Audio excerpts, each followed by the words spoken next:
Hello எல்லாருக்கும் வணக்கம். என் பேரு ஆதர்ஷ். இந்த கடைசி டெஸ்ட் மேட்சோட 2வது நாள் முடிஞ்சு போயிருக்கு. India 75 for 2 they lead by 52 runs. இப்ப இந்த நாள் ரிவ்யூக்குள்ள நம்ம போயிடலாம். இப்ப நேத்திக்கு 204 ஃபார் 6ல இருந்தா நான் சொன்னேன் ஒரு 300 வந்தா they will be in a good position in this test மேட்ச்னு சொன்னேன். ஒரு 218 ஃபார் 6 இருந்தது. இன்னும் ஒரு 82 ரன் தான் அடிக்கணுமா இருந்தது. அன்பார்ச்சுனேட்லி இந்த கடைசி விக்கெட் ரொம்ப சீக்கிரமா இந்தியா 224 ஆல் அவுட். அதுக்கப்புறமா இந்த பவுலிங் இந்த 16 ஓவர்ஸ் பிஃபோர் லஞ்ச் ரொம்பவே கேவலமா போட்டா 10 ஓவர்லயே ஒரு 71 ரன்னு. அதுக்கப்புறமா ஒரு 16 ஓவர்ல 109 ஃபார் 1 பென் டக்கெட் இந்த ரிவர்ஸ் ஸ்லாப்ல அடிக்க பார்த்துட்டு அவுட் ஆனார். இப்ப நான் நேத்திக்கு என்ன சொன்னேன், 3 ஃபாஸ்ட் பவுலர் தான் இருக்கா. அந்த 3 fast bowler someone who has bowled lot of overs in the series, Mohammed Siraj. Akash Deep இன்ஜுரியிலேருந்து இப்பதான் வந்திருக்கார். பிரசீத் கிருஷ்ணா சரியான லெங்த் அடிப்பறான்னு எனக்கு தெரியலன்னு நான் சொன்னேன். நம்ம அந்த முதல் 16 ஓவர்ல எதனால அப்படி சொன்னேன்னு நம்ம பார்த்தோம். அப்புறம் நான் பவுலர்ஸையும் கொஞ்சம் புத்திசாலித்தனமா ரொட்டேட் பண்ணணும்னு சொன்னேன். ஏன்னா இவாளுக்கு 3 சீமர் 2 ஸ்பின்னர், ஜடேஜா 2 ஓவர் தான் போட்டார். என்ன சொன்னேன்னா ஒரு பவுலருக்கு ஒரு டீசென்ட்லி ஒரு மாடரேட் ஸ்பெல் கொடுத்துட்டு அந்த 2வது பவுலர் 2 பேருமே மாத்தி மாத்தி போட்டு ஒரு எண்ட் ஸ்பின்னரை ஒரு கண்டெய்னிங்கா போட வைக்கலாம். Then the other and fast பவுலர்ஸ்க்கு அட்டாக்னு இப்ப கிட்டத்தட்ட ஒரு 5 ரன் பர் ஓவர் இங்கிலாந்தோட இன்னிங்ஸ்ல ஃபாஸ்ட் பவுலர்ஸ் அட் ஸ்டார்ட் அந்த சரியான லெங்த் அடிக்கல. அதுக்கப்புறமா அந்த லஞ்ச் செஷனுக்கு அப்புறமா அந்த ஃபுல்லர் லெங்ஸ் போட்டோன்னே தான் அந்த விக்கெட் நிறைய சீக்கிரமா விழுந்தது. அந்த 23 run lead from where they were. It's a very good comeback from the Indian bowlers.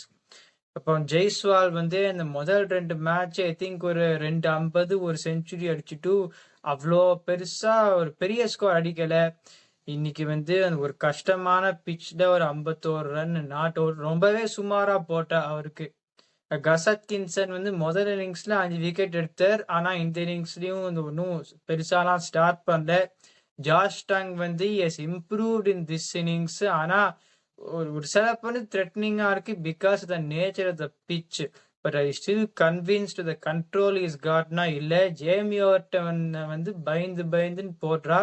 Chris Woakes இல்லாததுனால Jamie Overton is a third seamer. அவரால் இந்த டெஸ்ட் கிரிக்கெட்லாம் எந்த கிரிக்கெட்லுமே எனக்கு பொறுத்த வரைக்கும் தேர்ட் சீமரா இருக்கவே முடியாது. இந்தியாவுக்கு வாஷிங்டன் அண்ட் ஜடேஜா 2 ஸ்பின்னர்ஸ். இவாளுக்கு ஜோ ரூட் அண்ட் ஜேக்கப் பெதல் ஒரு கம்பேரிசனே பண்ண முடியாது. இப்ப சாதாரணமா 3வது நாள் 4வது நாள் ஓவர்ல பேட்டிங்க்கு நன்னா இருக்கும். அந்த கேஸ்ல இங்கிலாந்தோட அட்டாக்கையும் பார்த்தா India whether it is out or not, India should do their best to bat the full day tomorrow and get to a decent score. ஏன்னா அந்த 4வது நாள் 5வது நாள் ட்ரெடிஷனலா பிளே அவுட் பண்ணிச்சுன்னா spinners will also come into the picture. இங்கிலாந்துக்கு spinners யாரு? Jacob Bethell, Joe Root. இந்தியாவுக்கு ஜடேஜா, வாஷிங்டன் ஒரு பக்கமா டிஃபென்சிவா போட்டானா அந்த சீமர்ஸ் ரன் கொடுத்தாலும் ஒரு கஷ்டமான டே 5ல கஷ்டமா இருக்கும் சேசிங். நான் ப்ரீவியூலே சொன்னேன். சீமர்ஸ் சில சமயம் ரன் கொடுத்தாலும் you got a chance to pick up the விக்கெட்ஸ்னால அப்படிதான் இந்தியா பண்ணணும். அன்பார்ச்சுனேட்டா சாய் சுதர்சன் இந்த க்ளோசிங் ஸ்டேஜஸ்ல அவுட் ஆயிடும். கேஎல் ராகுல் அந்த கஷ்டமான பிச்ல அவர் நிப்பர்ன்னு நினைச்சேன். அவர் வெளியில போற பந்தை he dabbed it and was caught. Akash Deep night வாட்ச்மனா அபிச்சிருக்கா. நான் திருப்பியும் சொல்றேன், எனக்கு I'm not a fan of this night watchman concept. அந்த லார்ட்ஸ்ல என்ன ஆச்சுன்னு பார்த்தோம். அவர் கடைசியில ஒரு 30 பந்து டிஃபென்ஸ் விளையாடிருப்பாரு. இந்தியா கூட one that match mean got a chance to win this series. அந்த மேட்ச் தோத்ததுனால தான் இந்த டிரா ஆற ஒரு இது வந்திருக்கு.